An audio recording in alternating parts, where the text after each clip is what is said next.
Hi, welcome to Shri J classes. और आज मैं आप लोगों को टेंसेस के बारे में अच्छी तरीके से बताऊंगा, क्योंकि टेंसेस बहुत ज़रूरी है। अगर आप परफेक्ट इंग्लिश की बात करते हैं और एक अच्छी कम्युनिकेशन की बात करते हैं तो टेंसेस का अपनी जगह बहुत ही ज़्यादा इंपॉर्टेंस है। और जब भी आप इंटरव्यूज़ की बात करते हैं तो वहाँ पे टेंसेस को 101% लिया जाता है। इंटरव्यूअर कभी भी टेंसेस को नेग्लेक्ट नहीं करता। और एक चीज़ और मैं आपको क्लियर कर दूं कि कुछ लोगों की ये मेंटालिटी होती है कि नहीं, बिना टेंसेस के भी हम इंग्लिश बोल सकते हैं और बिना टेंसेस की बोली हुई इंग्लिश चल सकती है। तो भाई साहब, चल नहीं सकती है, वो बिल्कुल ही बेकार होती है। बिना टेंस की इंग्लिश कहीं भी मान्य नहीं होती है। इसलिए अगर हम परफेक्ट इंग्लिश की बात करते हैं तो 100% टेंस का सही प्रयोग करना चाहिए। तो यहाँ पे हम ध्यान देते हैं कि टेंसेस के केसेस में हम कौन कौन से टेंसेस हमें लेने की ज़रूरत है। यहाँ पे आपको 6 टेंसेस लिखे हुए हैं: present indefinite, present continuous, present perfect, past indefinite, past continuous, future indefinite. आप देख रहे हैं कि प्रेजेंट टेंस के 3, इंडेफिनिट, कॉन्टिन्यूअस और परफेक्ट, पास्ट के इंडेफिनिट और कॉन्टिन्यूअस, और फ्यूचर का 1 इंडेफिनिट। तो इस तरह से आपको 6 टेंसेस मिल रहे हैं और 6 टेंसेस में ही हमको कमांड करना है और उसी की मदद से आपको पूरी इंग्लिश में आपको सिखाऊंगा। तो यहाँ पे आप देखते हैं आगे कि प्रेजेंट इंडेफिनिट और पास्ट इंडेफिनिट, ये 2 टेंसेस आप मेरे पिछले वीडियो में क्लियर कर सकते हैं। वहाँ पे ये दोनों टेंसेस को आपको बताया गया है और वहाँ से आप देख सकते हैं। और इसके अलावा बचते हैं 4 टेंसेस और: present continuous, present perfect, past continuous और फ्यूचर इंडेफिनिट। थोड़ी सी प्रेजेंट कॉन्टिन्यूअस के केस में पहचान को भी देख लेते हैं। प्रेजेंट कॉन्टिन्यूअस का मतलब नाम में ही उसकी पहचान होती है। तो इस प्रकार से कॉन्टिन्यूअस का मतलब होता है लगातार। जब कोई एक्टिविटी लगातार होती है वो भी प्रेजेंट में होती है। तो अगर प्रेजेंट में होने वाली एक्टिविटी लगातार होती है तो वहाँ पे प्रेजेंट कॉन्टिन्यूअस टेंस का प्रयोग करते हैं। और इसकी helping verb is am are होती है। इसका प्रयोग सिंगुलर सब्जेक्ट के साथ और एम का प्रयोग आई के साथ और आर का प्रयोग प्लूरल सब्जेक्ट के साथ करते हैं। तो इसके अलावा एक कंपलसरी जो चीज़ है वो जानने की और समझने की और याद रखने की ज़रूरत है, वो है वर्ब की फर्स्ट फॉर्म के साथ आईएनजी। कॉन्टिन्यूअस का केस जब भी आता है तो आपको कंपलसरी रूप में आंख मूंद करके वर्ब की फर्स्ट फॉर्म के साथ आईएनजी लगाना ही होता है। तो प्रेजेंट कॉन्टिन्यूअस टेंस की पहचान के साथ साथ हेल्पिंग वर्ब भी यहाँ पे क्लियर कर दी गई है। तो अब हम बात करते हैं प्रेजेंट परफेक्ट टेंस की। प्रेजेंट परफेक्ट टेंस की हम पहचान फिर इसी के नाम से हम क्लियर करते हैं। परफेक्ट मतलब जो काम पूरा हो गया है। और अगर काम पूरा होने की कंडीशन आती है तो प्रेजेंट में अगर ये बात अगर प्रेजेंट में कही जाती है काम पूरे होने की कंडीशन को, तो वहाँ पे हम प्रेजेंट परफेक्ट टेंस कहते हैं। और प्रेजेंट परफेक्ट में हेल्पिंग वर्ब के रूप में हैज़ और हैव का प्रयोग होता है। हैज़ सिंगुलर सब्जेक्ट के साथ है और हैव प्लूरल सब्जेक्ट के साथ आता है हमेशा।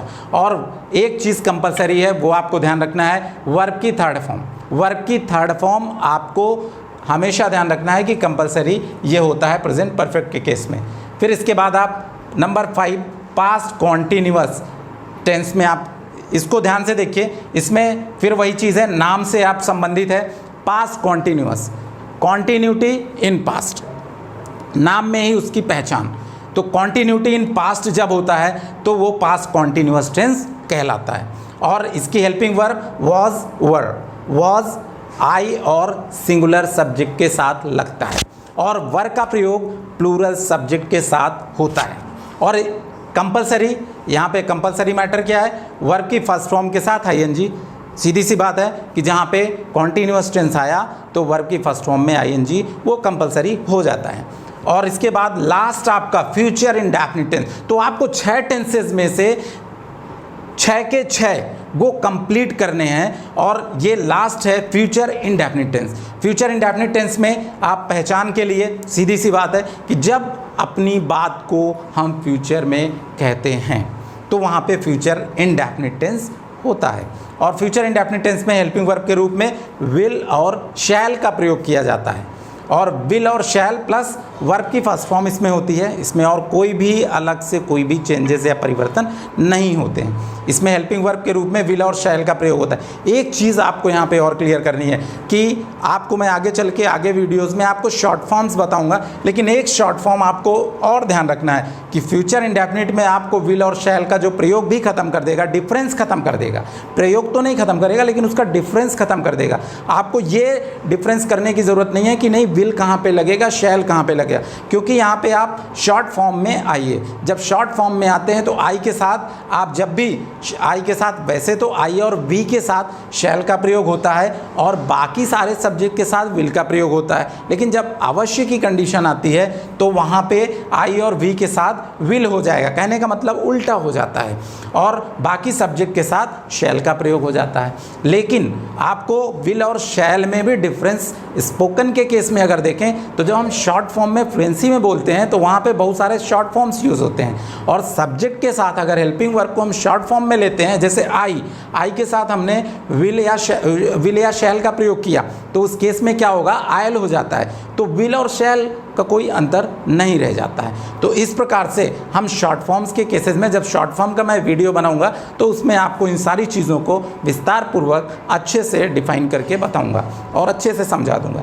लेकिन यहाँ पे ये इतना जानने की ज़रूरत है कि यहाँ पे आप विल भी लेकर के चल सकते हैं या शैल लेकर के चलते हैं, लेकिन इनको हम आगे चल के डिफरेंस करने की ज़रूरत नहीं पड़ती जब हम शॉर्ट फॉर्म्स का प्रयोग करते हैं। लेकिन ग्रामर वही रहती है, ग्रामर कोई चेंज नहीं होती है। ज़रूरत यहाँ पे ये समझने की है कि हमें कितनी ज़रूरत है अपनी बात को कहने के लिए और उतना ही लेने की ज़रूरत है।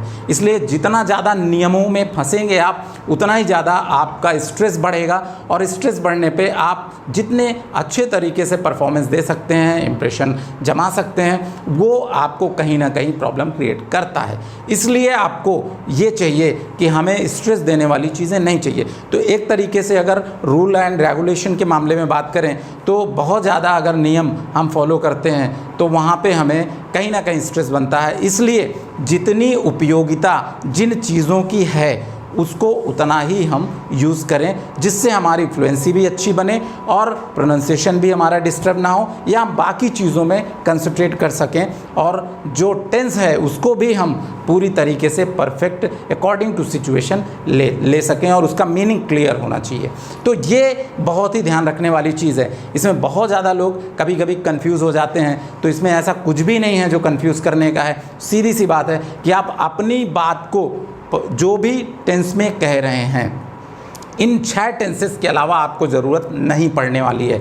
इन 6 टेंस में से ही आप उठा करके अपनी बात को बड़ी आसानी से कह सकते हैं, जिससे आपका स्ट्रेस कम होगा और आपकी एक्यूरेसी और परफेक्शन और representation, the very important thing is your representation. आपका रिप्रेजेंटेशन बढ़िया होगा जिससे आप इम्प्रेशन बढ़िया बना पाते हैं। तो यहाँ पे हम इन 6 टेंसेस को अच्छी तरीके से समझाने की कोशिश की है, जिसमें 2 आपको हमने पिछले वीडियो में दे दिए थे, इसलिए हमने उसको यहाँ पे नरेट नहीं किया है। बाकी बचे 4 टेंसेस जिनको यहाँ पे आज हमने पूरी तरह से क्लियर किया है। और एक चीज़ आप अच्छे से और समझ लीजिए कि बहुत सारे लोगों को ऐसा कन्फ्यूजन शायद हो जाता है कि नहीं, हो सकता है कि अगर हम टेंसेस को या ग्रामर लेवल पे हम अगर बहुत अच्छा स्पोकन के केस में अगर नहीं बहुत ज़्यादा इस्तेमाल करते हैं या बहुत एक्यूरेसी नहीं लेके चलते हैं तो हो सकता है कि हमारी इंग्लिश सही होती है। लेकिन ये एक मनगढ़ंत बात है।